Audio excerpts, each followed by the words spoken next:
Stockholder, Eric, my colleague and good friend Rand, and thanks to all of you who are here today. I can see some of you, I can't see all of you, but I know you're here, and that really matters, and it's kind of you to come. This is actually my last day as the Secretary of Homeland Security. At 5 p.m.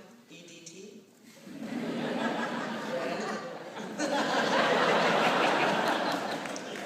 I will hand in my ID card.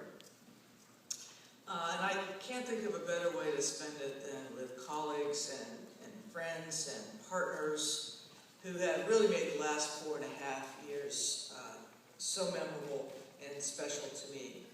So I want to thank you all the folks from DHS, present and former, all of our federal and state, local partners, our partners from the private sector with whom we're coordinating so closely, our partners with law enforcement, which I firmly believe begins at the street level, and to the many ambassadors who are here from countries abroad with whom we have forged strong relationships, recognizing that the more we can do abroad, the better off we are here at home. Everyone I have mentioned has contributed to whatever success the department has had these past 4.5 years, and indeed 10 years. And I have to give credit to my two predecessors. Standing up a department, particularly a large, complex department with the kinds of missions that we have, is tough work. And I think only the three of us who have been secretaries fully appreciate what that job entails. So thank you, Secretary Chertoff, for being here. Thanks to Secretary Reagan.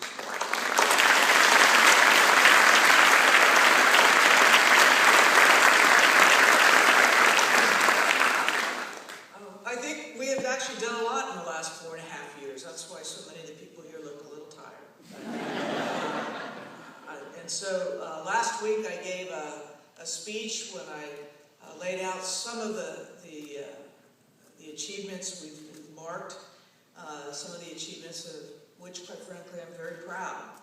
I think our department's coordinated response with federal, state, and local partners to the Boston Marathon attacks, and the work we did before the attack to make sure the community was properly equipped and trained and exercised to handle such a despicable act. The support we've provided to state and local partners throughout the country to build the capabilities to protect against and recover from all kinds of threats. And as has been mentioned, as we know, we live in a threat-rich environment, and we have to be agile and flexible and prepared, and always leaning forward and thinking about what could happen if, and then preparing for that.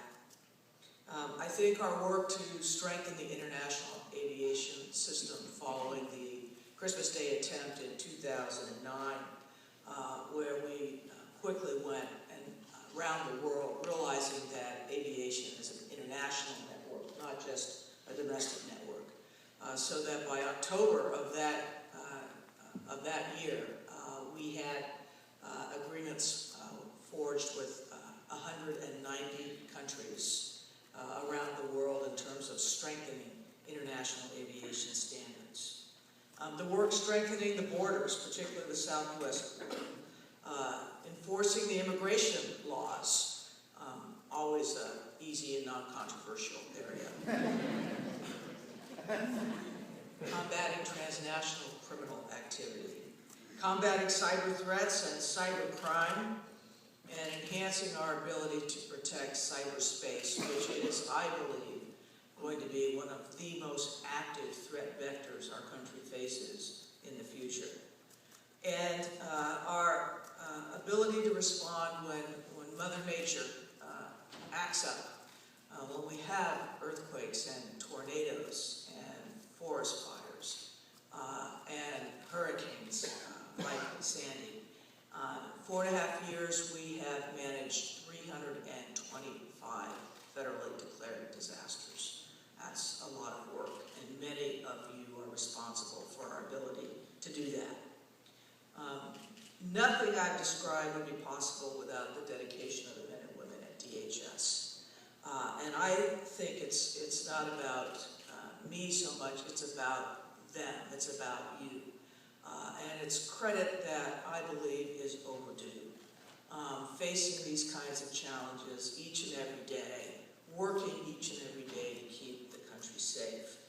And thinking forward about challenges ahead, I've mentioned cyber, evolving terrorist threats that come at us from different directions, to longer-term things like the effects of climate change on our operations, the need to continue to invest in science and technology research, which can enable us and empower us to do our jobs better. These things are going to require sustained attention, and they're going to require that we keep our focus on the safety of the American people. And I lead with great confidence. I lead with great confidence that DHS can effectively meet these challenges as we have done so and will continue to do so. So as I prepare to leave the department to become the president of the University of California system, and we'll talk about admissions later, I'm going to miss many things about being the secretary. I'm going to miss visiting communities all over the country and meeting with state and local, tribal, territorial leaders, learning about what makes each of those states and cities and communities unique. And while it is always heartbreaking to see the effect of a disaster on communities and families, I have never come away from one of these visits without remarking on the tremendous strength and resilience and generosity of the American people. And we see it in so many ways. I'm going to miss traveling to countries all over the world and engaging my foreign counterparts in serious and very challenging issues, from how we share information to how we address complex cyber threats. I actually visited 40 countries as the Secretary of Homeland Security on 6 continents. So I think that statistic alone illustrates how the job of Homeland Security Secretary is very international in scope. I'm going to miss presiding over naturalization ceremonies and having the honor of being the first person to welcome our newest citizens as my fellow Americans. That is such a rush. And I've been in places where we've sworn in new citizens, from Fenway Park, aboard the Coast Guard Bark Eagle, a tall master, National Archives, all places of tremendous symbolic importance, but the most important thing is seeing people from all over the world who want to come to the United States raise their right hand and take the oath of citizenship. In the last 4.5 years, we have naturalized over 3 million new American citizens. And above all, I'm going to miss the shared sense of accomplishment these activities have brought, and the satisfaction of knowing that we have made our department and our nation stronger, more prepared, and more resilient. There's always more work to do, and the people we have come a far way as well. Seeing the dedication of men and women who work at DHS and their families who support them in this work, some of which is conducted in very tough and dangerous situations. That has been an inspiration to me, serving as the secretary.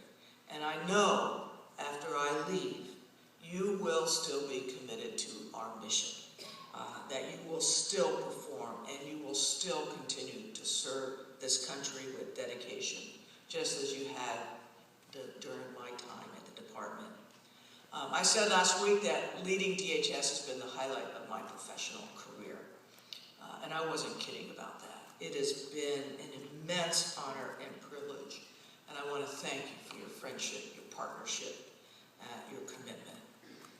I want to thank the President for his trust and confidence, and for the honor of serving in this administration with these people, my cabinet colleagues, who have been such not only partners but friends during the past 4.5 years, and some have been friends for much longer. And I want to thank my own leadership team and those who have supported my visits and travels here in Washington, across the United States, and around the world. By the way, I want everyone to note that I have now obtained my TSA pre-check and card, so I'm ready to travel. As I prepare to go west or return west, I wish everyone the very best. I want to thank you again. Wish you God's blessings on all of you. Like I said at the beginning, it means a lot to me that you would come and take time out of your days and schedules to share this time. And I have to say, I haven't owned or driven a car in more than 11 years. So before we leave, if somebody could give me directions on how to get out of the building, I would.